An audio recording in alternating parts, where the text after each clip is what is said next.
آج کے ہمارے خلائی سفر کی منزل ہے پلانٹ وینس۔ اگر آپ باہر نکل کر آسمان کی طرف دیکھیں تو تمام پلانٹس میں سے وینس سب سے زیادہ چمکتا ہوا نظر آتا ہے۔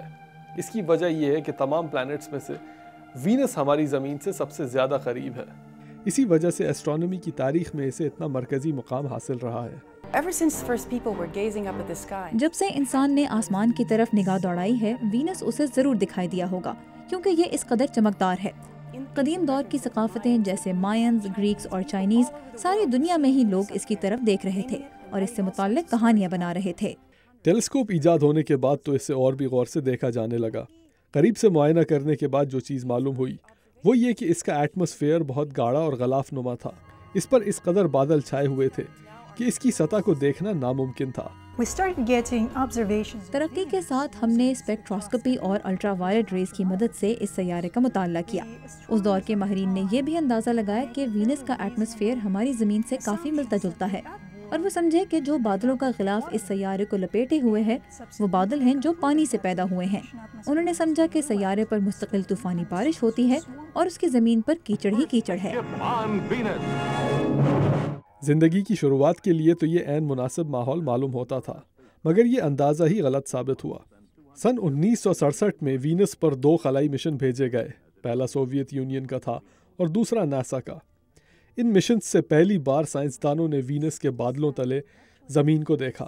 یہ بادل سلفیورک ایسڈ نامی تیزاب کے بنے ہوئے تھے اور اس کی زمین اس قدر گرم تھی کہ کوئی بھی زندہ چیز یہاں نہیں بچ سکتی تھی۔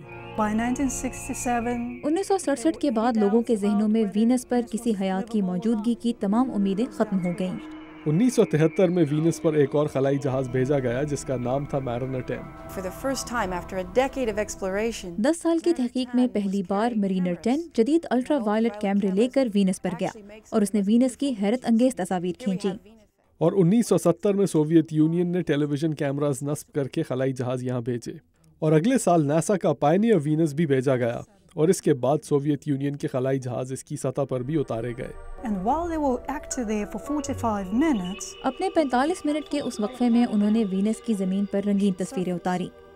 آج ری پروسیس ہونے کے بعد یہ وینس کی زمین کے حیرت انگیز مناظر ہیں۔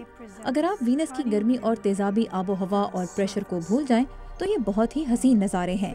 اگست 1990 کے بعد ایک میجلن نامی خلائی جہاز نے وینس کی زمین کا مکمل نقشہ بنانے کی بھی کوشش کی۔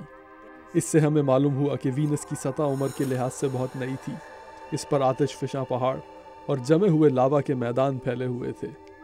تو یہ تھی وہ وینس کی زمین جسے تیزاب کے بادلوں کی وجہ سے کوئی نہیں دیکھ پا رہا تھا۔ عبدالعزیز خان، اردو VOA۔